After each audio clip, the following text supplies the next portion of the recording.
En esta lección vamos a hablar de las razones de rentabilidad financiera. Recordemos que las razones financieras pueden ser razones de liquidez, razones de actividad, razones de endeudamiento o bien razones de rentabilidad, que son las que vamos a examinar en esta lección. Para ello vamos a usar el mismo ejemplo que hemos usado en casos anteriores de la empresa comercial Los Mayas, que tiene ventas por $100,000, un costo de ventas de $60,000, utilidad bruta de $40,000 con gastos de operación de $25,000 y utilidades antes de intereses e impuestos de $15,000 con gastos financieros de $5,000 y una utilidad neta de $10,000. En su balance general encontramos activos circulantes como el efectivo por $20,000, cuentas por cobrar de $15,000 e inventarios por $10,000, para un total de activo circulante de $45,000 y un total de activo fijo por $80,000, para $125,000 de activo total. Los pasivos circulantes son cuentas por pagar por $25,000 y posee a pasivos a largo plazo por $75,000, para un total de $100,000 en pasivos y un patrimonio de $25,000.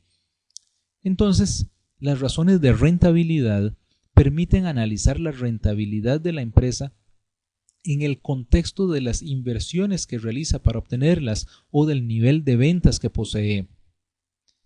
Mientras mayores sean estos indicadores, la empresa será más rentable. Entonces aquí tenemos ratios como el margen bruto, el margen neto, el rendimiento sobre el capital y el rendimiento sobre la inversión.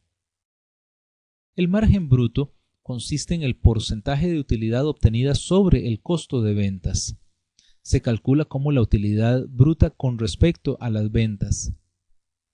Mientras más elevado, indica una mayor capacidad para cubrir los costos y los gastos luego de obtener una utilidad. En el caso de esta empresa, entonces tendríamos una utilidad bruta de $40,000 con ventas de $100,000. Esto daría un margen bruto de un 40%. Es necesario saber más información acerca de la empresa y del sector económico al que pertenece para saber si un margen bruto de un 40% es muy alto o es bajo. Entonces, en el análisis de este resultado podemos examinar cómo ha venido evolucionando a lo largo del tiempo.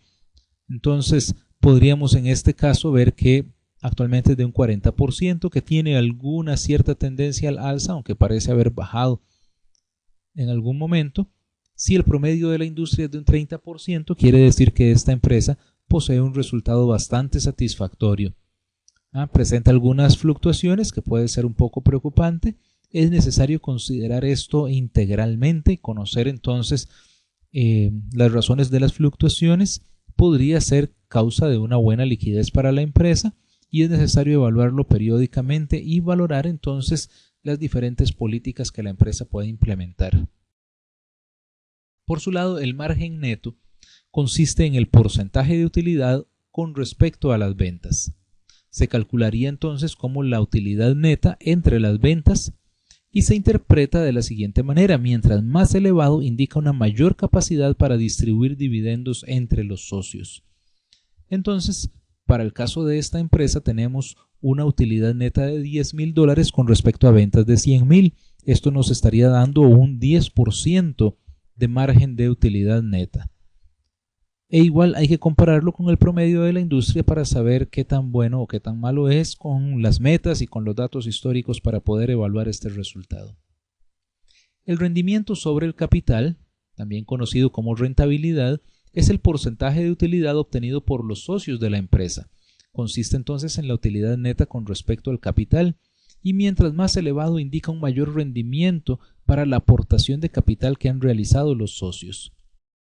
En el caso de esta empresa tenemos entonces una utilidad neta de $10,000 y un patrimonio de $25,000, lo cual nos daría un rendimiento sobre el capital de un 40%. El rendimiento sobre la inversión es el porcentaje de utilidad obtenido por lo invertido en activos. Es entonces la utilidad neta entre la inversión total o los activos totales. Y mientras más elevado indica un mayor rendimiento de los activos empleados por la empresa.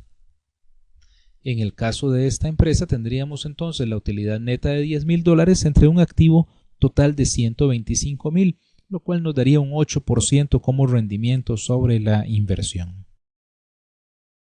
Muchas gracias.